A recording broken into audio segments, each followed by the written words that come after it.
Mali, mali, mali, mali. Ano Game! ba? Game, game. Ang character ko dito ay si Tasho, na Walang kababata. apelido, no? Wala ka Wala. apelido! Parang si Glock 9. Wala kang apelido! Ah, So, Pilosopo, de joke lang, ibang show yun. Si Tasho, na kababata ni Eduardo Alden at ni Adelina Barbie. At ayun, yun. Basta hindi ko alam kung paano, hindi ko alam kung paano to pero it's yung roles namin dito ang hirap i-define kasi may time na parang kung sino kami nung time before nung war and then nung nag-start na yung war. So masyadong may vague. contrast kasi siya eh. Contrast kasi siya eh. So, ako naman po, of course, na sa banggit ko naman din na sa aking mga interview, ako si Eduardo. Ako si Eduardo Well, de la Cruz. Eduardo de la Cruz. Ako ay half brother ni Barbie. At kababata ako dito si Barbie, si Adelina, si Sanya, si Teresita, at si David na si Hiroshi. So, ganun nga. Tama yung sabi ni Mikoy kanina eh. Parang ah, just when the time, just nung mga oras na binubuo na namin yung aming mga pangarap, nung ready na kaming mabuhay. Kasi hindi rin maganda yung mga background namin pare-pareho eh, mga pinanggalingan namin. Tsaka naman dadating yung gera. So, yung malaking factor kasi yung gera eh. Kumbaga parang ako gusto ko siyang ihalin tulad sa pandemic nun eh. Nung nagka-COVID. Para rin tayong napasa ilalim ng isang eto nga lang, yung COVID nga lang, meron tayong kalaban pero hindi natin nakikita. Pero natatalo tayo. So parang ganun yung war. Parang ganun yung war during 1940s na parang dumating sa kanila, tumigil ang mundo, pinipilit mabuhay ng mga Pilipino nung mga panahong yun. Pero somehow, yung war kasi nagka-catch up siya eh. Nagka-catch up siya sa buhay ng mga Pilipino noon.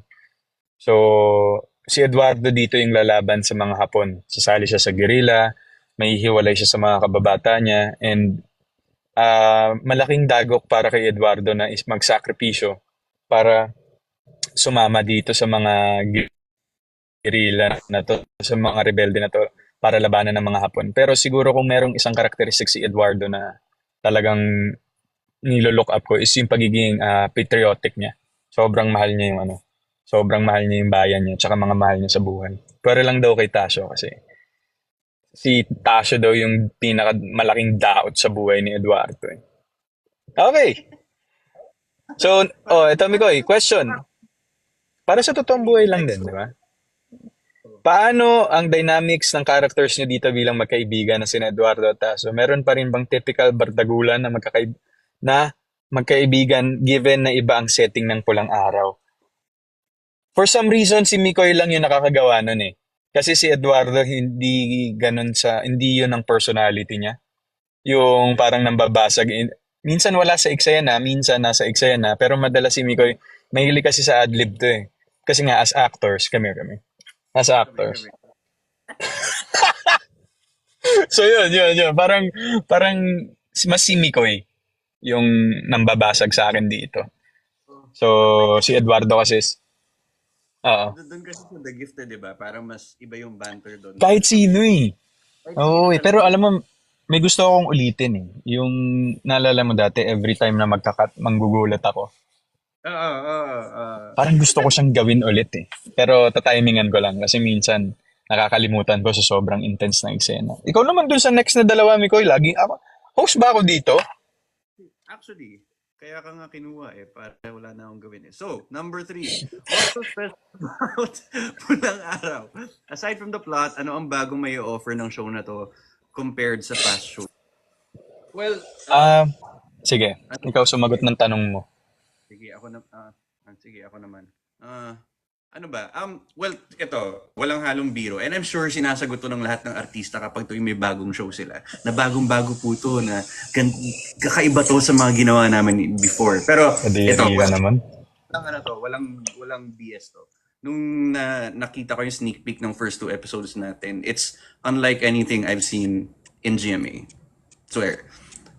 May kilabot factor siya nung nakita ko yung kahit konting clips lang noon na parang talaga lalabas sa TV to. Parang pang big screen, like ganun yung impression ko siya sa kanya talaga. So I think the production quality, kasi naalala ko rin nung unang dating ko sa set, nawindang ako kasi may mga kotse na luma na nakatow, tapos like, grabe, nakaka ano siya, nakaka-overwhelm nung first day. Tapos yung creative quality rin niya. So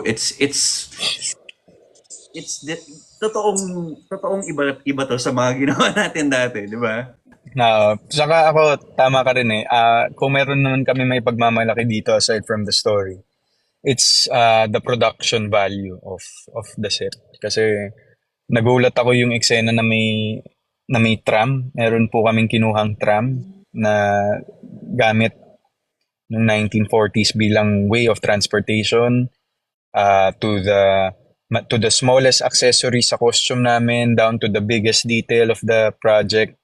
Uh, Yun, parang isa to sa mga pinaka heavily parang designed project na nagawa ko rin sa ano ko, sa buhay ko. Kilos yung paggawa sa show na to.